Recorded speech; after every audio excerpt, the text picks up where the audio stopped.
Thanks for joining us today on our channel. We're thrilled to share another compelling story with you. We hope you enjoy it as much as we did putting it together. Now, let's dive in. Matthew Holt stood outside his house, the weight of his duffel bag feeling light compared to the burden of the last 18 months. His fingers clenched the strap tightly, his knuckles white with anticipation. The porch light flickered, casting a strange glow on the once familiar home.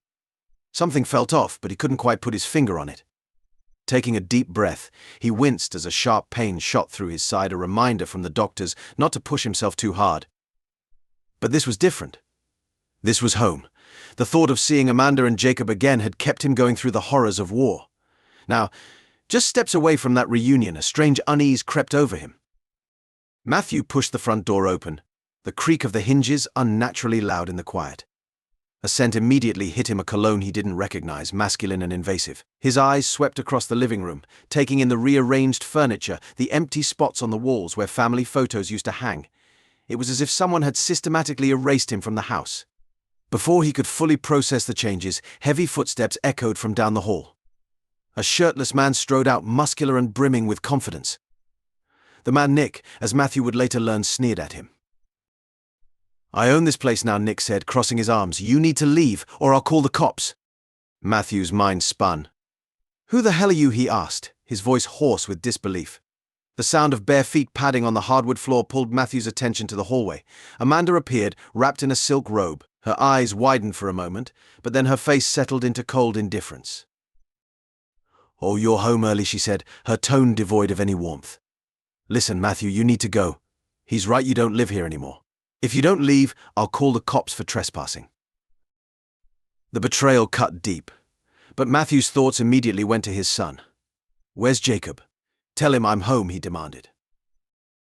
For a fleeting moment, Amanda's expression softened. There was a brief flicker of the woman he once knew, but it vanished just as quickly. "Jacob's gone. He got into some trouble and left town. He's been gone for months, Matthew. I don't know where he is." The news hit him like a punch to the gut. Matthew stared at Amanda and Nick, his mind reeling as he absorbed their betrayal. Nick's arrogance radiated from him, while Amanda's eyes remained cold and detached. Most men would have flown into a rage, but Matthew, trained to think under pressure, stayed calm. Without saying another word, he turned and walked out of the house. The door clicked shut behind him with an eerie finality. Matthew drove aimlessly, each mile feeling heavier than the last. The pain gnawed at him, a relentless ache that threatened to overwhelm him. He eventually found himself parked outside a dingy bar on the outskirts of town, a place familiar to returning soldiers. The dim, smoky interior wrapped around him as he settled onto a bar stool. Staring blankly at the muted TV, he nursed a beer he couldn't even taste. Slowly, the numbness in his chest gave way to anger. His home had been taken from him, his wife had betrayed him. His son was missing, but his training kept him from acting recklessly. He needed to think, to plan. "Matthew Holt, is that you?" A gruff voice broke through his thoughts.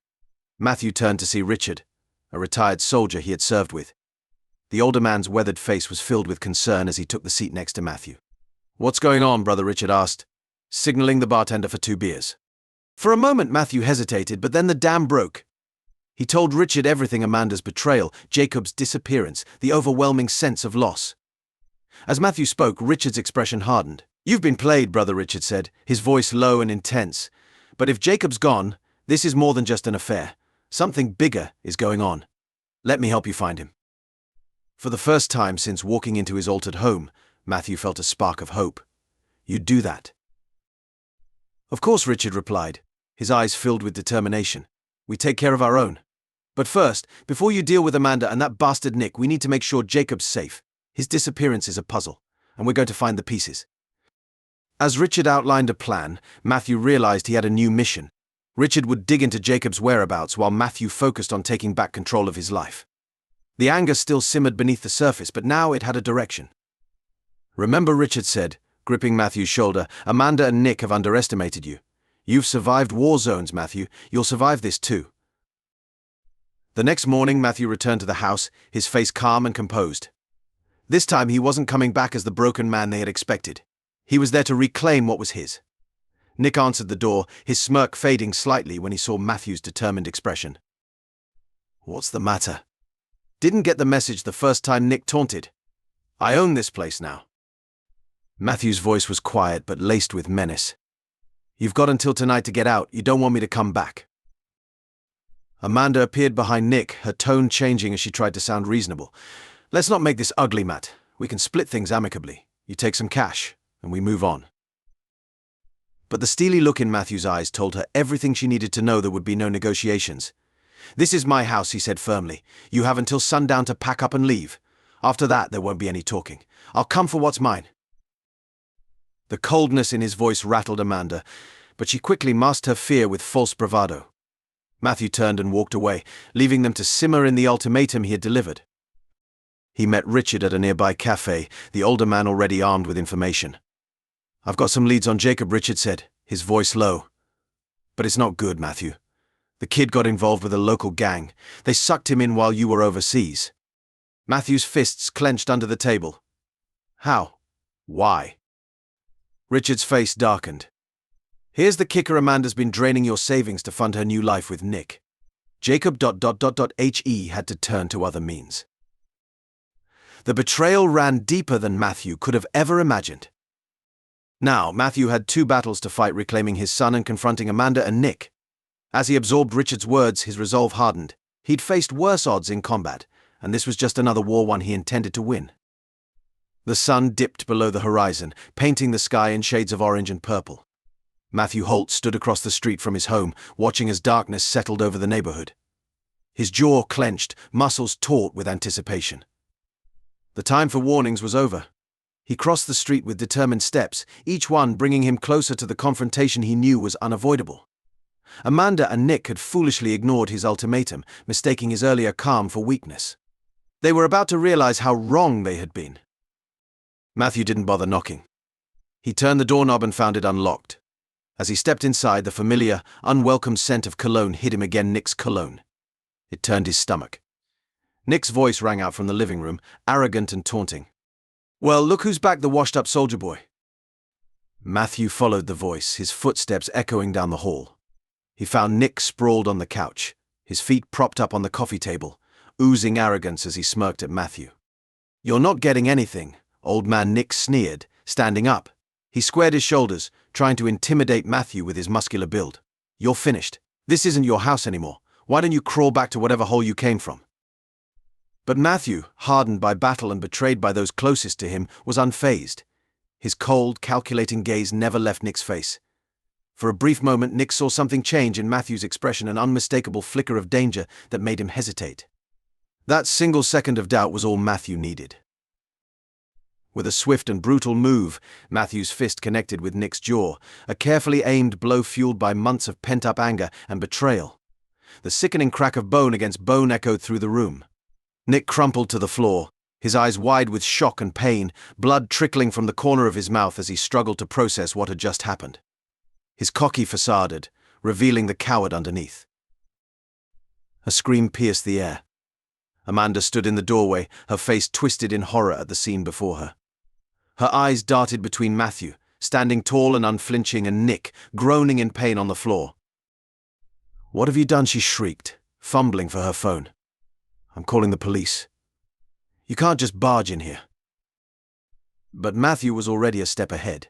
With eerie calm, he reached into his jacket and pulled out a thick folder. "Go ahead, Amanda," he said, his voice low and steady. "Call them. I'm sure they'd love to see what's in here." Amanda froze, her hand clutching the phone mid-air. What's that?" she asked, her voice trembling. Matthew's lips curled into a cold smile. "Evidence. Every bit of your financial mismanagement. Every penny you funneled to your boy toy here. Everything that will ruin you in court." He paused, letting his words sink in. "Oh, and let's not forget how your neglect drove our son into the arms of a gang." Amanda's face turned ghostly pale. Her phone slipped from her grasp, clattering to the floor. You can't just take everything," she pleaded, her voice shaky. But Matthew wasn't moved by her tears or desperation. He had given her a chance to leave quietly, and she had thrown it away. Now, she and Nick would face the consequences of their actions. "You made your bed," he said coldly, his voice void of emotion. "Now lie in it." Turning his back on them, Matthew walked toward the door. Behind him, he could hear Amanda's sobs and Nick's groans, but he didn't look back. There was nothing left for him in that house, only ghosts and betrayal. As he stepped onto the porch, he heard the frantic sounds of Amanda and Nick scrambling inside. They knew they were out of moves. Their hurried retreat was music to his ears. The house was his again. But it was a hollow victory. The real fight, the one that mattered most, was just beginning. Somewhere out there his son needed him, and Matthew Holt was a man on a mission. The rundown building loomed in front of Matthew, its decaying facade a symbol of neglect and despair. This was where Richard had tracked Jacob, a place filled with lost souls and shattered dreams. The gang that had ensnared his son was notorious for using young recruits like Jacob for their dirty work. Matthew's heart raced as he approached the entrance. Every instinct honed by years of military service screamed danger, but the father in him pressed forward. His son was in there, and nothing would stop him from bringing Jacob home. The inside of the building was a maze of dark hallways and boarded-up rooms. The smell of mold and something far worse assaulted Matthew's senses as he made his way through the gloom. The occasional muffled voices and the scurrying of rats were his only companions. Finally, he reached a door at the end of a long corridor. Light seeped from beneath it, a faint beacon in the darkness. Taking a deep breath, Matthew braced himself for whatever lay on the other side and pushed the door open. The room was small, dimly lit by a single bare bulb hanging from the ceiling. And there, huddled in a corner, was Jacob. Matthew's breath caught in his throat. His son looked so different from the boy he remembered. Jacob was thinner, his body worn down from months of stress and fear. Dark circles ringed his eyes, a testament to sleepless nights and endless worry. Jacob's head snapped up at the sound of the door opening. His eyes widened, a mix of shame and relief crossing his face as he recognized his father. "Dad," Jacob's voice was barely a whisper, cracking under the weight of emotions. It was clear that Jacob had been living in fear, believing his mistakes had cost him his family. Matthew crossed the room in 2 quick strides, dropping to his knees beside his son. He wanted nothing more than to pull Jacob into his arms, to shield him from the harshness of the world that had chewed him up and spat him out. But he held back, sensing the fragility of the moment. "I'm here, son," Matthew said softly.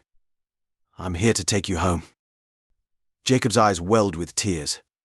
I didn't know what else to do," he whispered. "After you left, Mum. And then this guy, Nick." Matthew's jaw tightened at the mention of Nick, but he kept his voice calm. "It's okay, Jacob. You can tell me everything." And so, in that dim room filled with desperation, Jacob poured out his story. He explained how the gang had approached him, offering friendship and a sense of belonging when his world was falling apart. How they had used Amanda's neglect and the family's financial struggles as leverage, slowly pulling him into their grip. "I tried to leave," Jacob continued, his voice cracking. "But they said they'd kill me if I did. I didn't know what else to do, Dad. I'm so sorry." Matthew's heart ached for his son. Jacob had been carrying this weight alone, believing there was no one to turn to. In that moment, Matthew's resolve solidified. He wasn't just fighting for himself anymore, he was fighting for Jacob's future. "Listen to me," Jacob, Matthew said, his voice firm but gentle. "None of this is your fault. We're going to get you out of this, no matter what. We're in this together now." Jacob looked up at his father, hope flickering in his eyes for the first time in months. "Really? You don't hate me?" Matthew pulled his son into a tight embrace. "I could never hate you, Jacob. You're my son. We're family, and family sticks together no matter what." As he held Jacob close, Matthew's mind raced, already formulating a plan. He knew the police couldn't be relied on to handle things quickly. The gang's influence ran too deep in the area. No, this was something he would have to handle himself. His military training would come into play once more, but this time the battle was personal. The enemy wasn't a faceless force in a distant land, but a gang that had preyed on his son. Matthew Holt had faced terrorists and warlords, survived ambushes and firefights.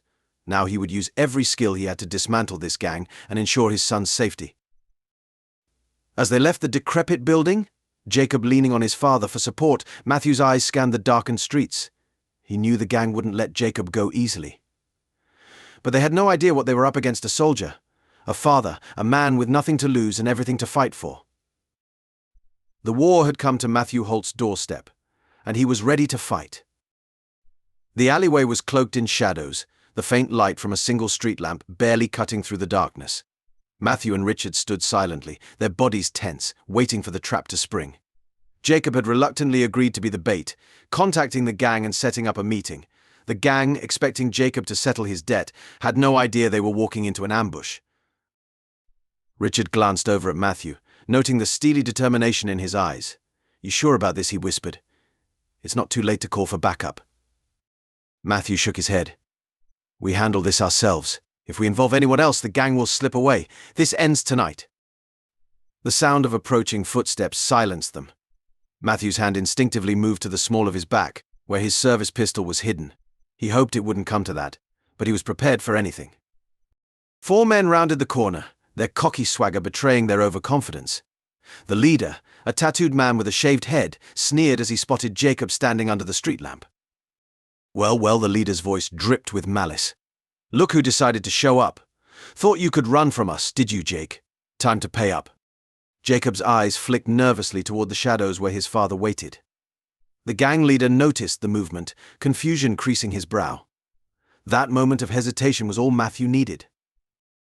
He and Richard burst from the darkness, moving with the precision of seasoned soldiers. Before the gang members could react, Matthew had the leader pinned against the wall, his forearm pressing against the man's throat. Richard, just as quick, disarmed the other gang members before they could even reach for their weapons. Their military training had sharpened their skills, and the gang was completely unprepared for the onslaught. "Listen carefully," Matthew growled, his face inches from the gang leaders. "Your operation is over. You're going to leave my son alone. You're going to stay out of this neighborhood. And if I ever hear about you coming near Jacob again, what happens next will make this look like a joke. Got it?" The gang leader's eyes bulged with fear, a flicker of anger still lingering. He tried to speak, but Matthew's arm against his throat made it impossible. Matthew loosened his grip slightly, allowing the man to gasp for air. "I said, do you understand?" You can't do this," the leader wheezed. "You have no idea who you're messing with. We've got connections. Matthew's laugh was cold and devoid of humor. "Connections? Let me tell you about connections," he nodded to Richard, who pulled a thick envelope from his jacket. "In this envelope," Matthew continued, "is every bit of evidence of your crimes, drug deals, extortion, recruiting minors. All of it, and my friend here has some very interesting contacts in law enforcement. One word from us, and this envelope lands on the desk of every federal agency you can imagine." The color drained from the gang leader's face as the reality of his situation became clear. His eyes darted to his fellow gang members, but they were subdued, kept in check by Richard's icy glare. "So here's how this is going to go," Matthew said, his voice low and menacing. "You're going to walk away. You're going to forget you ever knew Jacob. And you're going to find another place to terrorize far away from here. Because if I ever see you or your boys around here again, I won't be so nice." He released his hold on the leader and stepped back. The man rubbed his throat, coughing and gasping for breath. "This isn't over," the leader sputtered, but the empty threat rang hollow in the night. Matthew's eyes narrowed. "Oh, I think it is over," he said, his voice cold and steady. "Unless, of course, you'd like to find out just how much damage a couple of angry veterans can do before the cops arrive." The gang leader's resolve crumbled under the weight of those words. With a final glare of impotent rage, he signaled to his men. Slowly, they backed away, never taking their eyes off Matthew and Richard, before turning and disappearing into the night. As their footsteps faded, Jacob stepped out of the shadows, where he had been watching the entire scene unfold. His eyes were wide, filled with awe and a lingering trace of fear. Is it really over?" Jacob's voice trembled. Matthew wrapped his arm around his son's shoulders, pulling him close. "It's over, son. They won't be bothering you anymore." Richard approached and gave Matthew a solid pat on the back. "Nice work, brother. Remind me never to end up on your bad side." Matthew managed a small smile, feeling the adrenaline from the confrontation slowly ebb away. "Couldn't have done it without you, Rich. Thanks for having my back." As they left the alley, Matthew felt a heavy weight lift from his shoulders. The gang's hold on Jacob had been broken, and his son was finally safe. For the first time in what felt like years, Matthew truly felt like he had come home. Yet, as they walked out onto the street, the city lights twinkling around them, he knew this was only the beginning. The battle to rebuild their family and their lives had just started. Jacob leaned against his father, exhaustion and relief clear in every line of his body. Matthew tightened his hold, a fierce protectiveness surging within him. They had a long journey ahead, but they would face it together, father and son, united against whatever obstacles lay in their path. As they made their way back to their true home, Matthew allowed himself a brief moment of quiet triumph. He had reclaimed his house, rescued his son, and neutralized the immediate threat. But as satisfying as this victory felt, a part of him remained on high alert. Amanda and Nick were still out there, and Matthew knew that the real battle was far from over. For now, though, he had his son back and they were safe. The rest could wait until tomorrow. The courthouse loomed before Matthew, its imposing stone facading as a silent witness to the many battles fought within its walls. This would be his new battlefield, a war fought with words and evidence rather than bullets and blood. But Matthew Holt was no stranger to war. He adjusted his tie, a gesture that felt foreign after so many months spent in combat fatigues. Beside him, Jacob fidgeted nervously, his eyes scanning the crowded courthouse steps. Matthew placed a reassuring hand on his son's shoulder. "It's going to be okay," he said softly. "We're in this together." Jacob nodded, but the tension in his posture remained. The boy had been through hell, and now he was going to have to relive it all in front of strangers. Matthew's jaw clenched at the thought, but he forced the anger down. He needed to stay focused and keep a clear head for the fight ahead. As they climbed the steps, Matthew spotted Amanda and Nick. His soon-to-be ex-wife was dressed impeccably in a tailored suit, her hair and makeup flawless. She looked every inch the wronged spouse, a facade Matthew knew was as hollow as her wedding vows. Nick stood slightly behind her, his usual cocky smirk notably absent. The bruise from Matthew's fist had faded, but the memory of that punch was still fresh for both men. Amanda's eyes met Matthew's for a fleeting moment, and he caught a flicker of something fear, perhaps regret, before her mask of indifference slid back into place.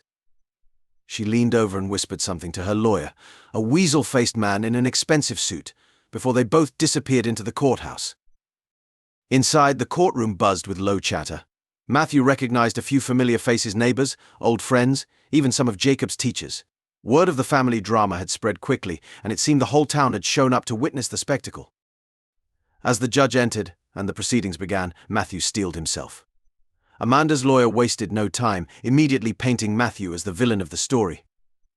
"Your Honor," the lawyer began, his voice dripping with false sincerity, "my client, Mrs. Holt, has endured significant suffering at the hands of her husband, a man who abandoned his family for months and returned from war a changed, unstable individual prone to violence." Matthew's lawyer, a sharp-eyed woman named Sarah, had warned him this would happen. They were going to try to use his military service against him, twisting his sacrifices into something dark and dangerous. Matthew kept his face impassive, even as anger simmered beneath the surface. "We seek half of all marital assets," Amanda's lawyer continued, "including the family home and Mr. Holt's military pension.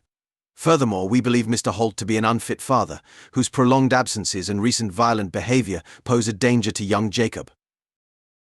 At this, Jacob stiffened beside Matthew, ready to speak out. But Matthew gently squeezed his arm, silently urging him to stay quiet. Their turn would come soon enough. As Amanda's lawyer droned on, weaving a narrative of lies and half-truths, Matthew's thoughts wandered.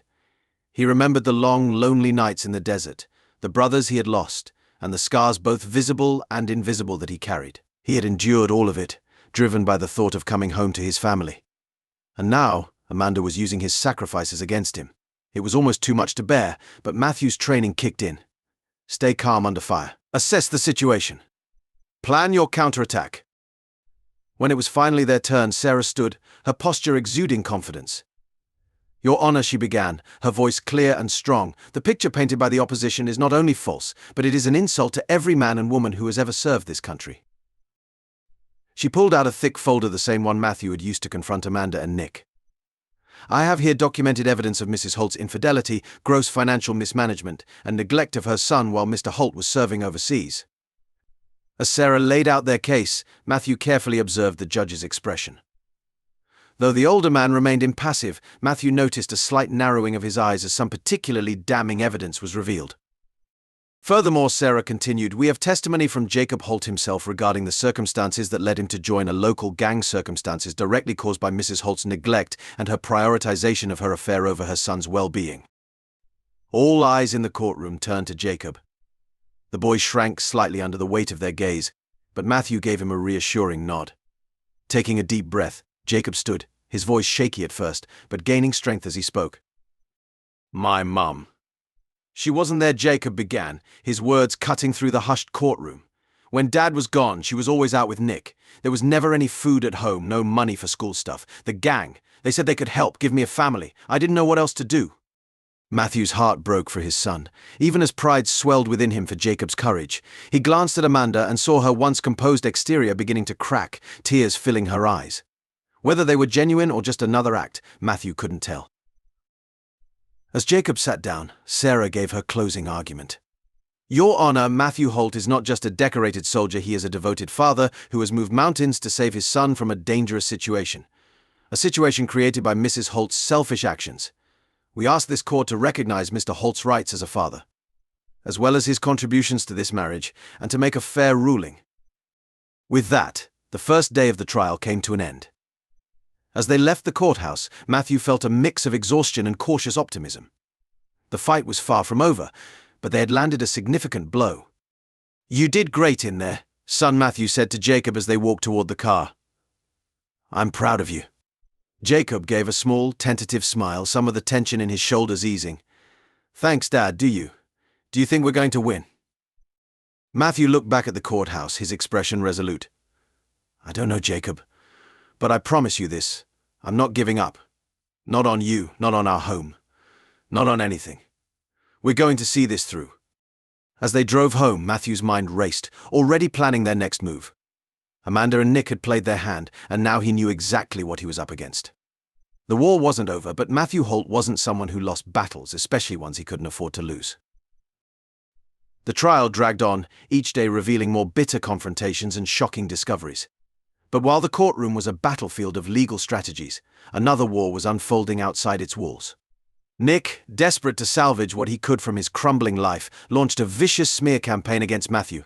Rumors spread like wildfire through the town, painting Matthew as an unstable, violent man. I heard he came back from the war all messed up in the head, one neighbor whispered to another over their fence. Amanda was terrified of him, that's why she had to leave. Poor woman, the other neighbor sympathized. And that boy of theirs? No wonder he fell in with a bad crowd, probably just trying to escape his father's rages. The lies quickly gained traction, feeding the town's hunger for gossip. Matthew found himself the target of suspicious glances, and conversations would abruptly stop whenever he entered a room. But Matthew remained calm, a skill forged in the heat of battle. He knew the truth would eventually come out, but he couldn't stand by while his reputation was torn apart. Quietly, he began gathering statements from those who knew him best, former military colleagues, longtime neighbors, and even Jacob's teachers. All were more than willing to speak to Matthew's character and his dedication as a father. Sergeant Mike Donovan, Matthew's former commanding officer, wrote a particularly compelling statement. I've known Matthew Holt for over a decade, both in peacetime and war. He's one of the finest men I've ever served with. The idea that he would ever harm his family is not only false, it's an insult to the man he is. As these statements circulated, the tide of public opinion slowly shifted. People began to see through Nick's lies, recognizing his desperation. Meanwhile, Amanda, feeling the ground slip from beneath her, grew more frantic by the day. As the evidence against her piled up, her control over the situation disintegrated. In a moment of panic, Amanda made a fatal mistake. Late one night, she approached Mrs. Jensen, Jacob's former math teacher and a key witness for Matthew's case. In the shadows of a dimly lit parking lot, Amanda handed Mrs. Jensen an envelope, her voice trembling. I know Matthew asked you to testify, Amanda whispered, but I'm begging you, please don't. This is for your trouble. Just tell the court you don't remember anything clearly. Mrs. Jensen stared at the envelope in shock before looking back at Amanda's desperate face. Without a word, she turned and walked away, leaving Amanda alone in the dark. The following morning, Mrs. Jensen went straight to the judge's chambers, the unopened envelope in hand. Her voice shook as she recounted Amanda's attempt to bribe her, but her determination was unwavering. News of the bribery attempt spread like wildfire. It was a bombshell that sent shockwaves through the trial. Amanda's credibility, already in tatters, was completely destroyed. The carefully crafted image of the wronged wife disintegrated, revealing the manipulative, desperate woman underneath. Nick, sensing the changing tides, tried to distance himself from Amanda, but it was too late. His smear campaign against Matthew was now seen for what it truly was, an act of desperation. In the courtroom, Matthew watched as Amanda crumbled under cross-examination. Her lawyer scrambled to salvage what little he could, but the damage was done. As Amanda stammered through flimsy excuses and half-baked lies, Matthew felt no satisfaction, only a deep, aching sadness for what had become of their family. Sitting beside his father, Jacob leaned in and whispered, "Is it over, Dad?" Matthew put his arm around his son's shoulders. "Almost, buddy, almost." As the court session ended, Matthew stepped outside to find a crowd waiting. But this time there were no accusatory glares or hushed conversations. Instead, he was greeted with nods of support and words of encouragement. "We're with you," Matthew called out old Mr. Peterson. "Show them what a real man looks like." Matthew nodded in gratitude, feeling an overwhelming sense of relief. The tide had finally turned, both in the courtroom and in the hearts of the people around him. Amanda and Nick's downfall was complete, their web of lies unraveling in spectacular fashion. As Matthew drove home with Jacob, he allowed himself to feel a flicker of hope. The battle wasn't entirely over, but victory was finally within his grasp. For the first time in a long while, Matthew Holt could envision a future one free from betrayal and deceit, a future with his son in their home. The final confrontation was close, and Matthew was ready to claim the hard-won victory. The courtroom was packed on the day of the final ruling, the air thick with anticipation. Matthew sat at the plaintiff's table, his posture firm, eyes locked on the empty judge's chair. Beside him, Jacob shifted uneasily, his gaze moving between his father and the front of the courtroom. Across the aisle, Amanda was a mere shadow of the confident woman she had once been. Dark circles lined her eyes, her once pristine appearance now ragged. Nick was nowhere to be seen, having fled town in disgrace after the bribery scandal. As the bailiff called the court to order, a sense of calm settled over Matthew. This was the culmination of months of heartache, struggle, and resilience. Whatever came next, he knew he had given everything he had. The judge, a stern man with graying hair, took his seat and scanned the courtroom. His eyes briefly rested on Matthew before moving to Amanda. He cleared his throat and began. "In the matter of Holt versus Holt," the judge started, his voice filling the silent room, "this court has carefully considered all the evidence presented, along with the testimony of the involved parties." Matthew felt Jacob's hand slip into his, squeezing tightly. He returned the grip, a silent reassurance passing between them. "It is the finding of this court," the judge continued, "that the plaintiff, Matthew Holt, has provided substantial and compelling evidence of Mrs. Holt's infidelity, financial misconduct, and parental neglect." A murmur swept through the room, but Matthew remained still, his face unreadable, even as his heart raced. Furthermore, the judge's voice grew firmer. "The attempt to bribe a witness, as proven beyond any doubt, is a serious offense that this court cannot ignore." Amanda seemed to shrink in her seat, her lawyer placing a comforting hand on her arm. "Therefore," the judge declared, "full custody of the minor Jacob Holt is awarded to his father, Matthew Holt." Jacob gasped softly, tightening his hold on Matthew's hand. Matthew allowed a small smile to break through as he squeezed his son's hand in response. "Additionally," the judge continued, "Mr. Holt will retain sole ownership of the family home and all related assets. Mrs. Holt's claim to Mr. Holt's military pension is denied." The judge paused, scanning the room once more. "This court also recommends that the district attorney review evidence regarding Mrs. Holt's financial misconduct and bribery for possible criminal charges." A stunned silence hung over the courtroom, broken only by Amanda's choked sob.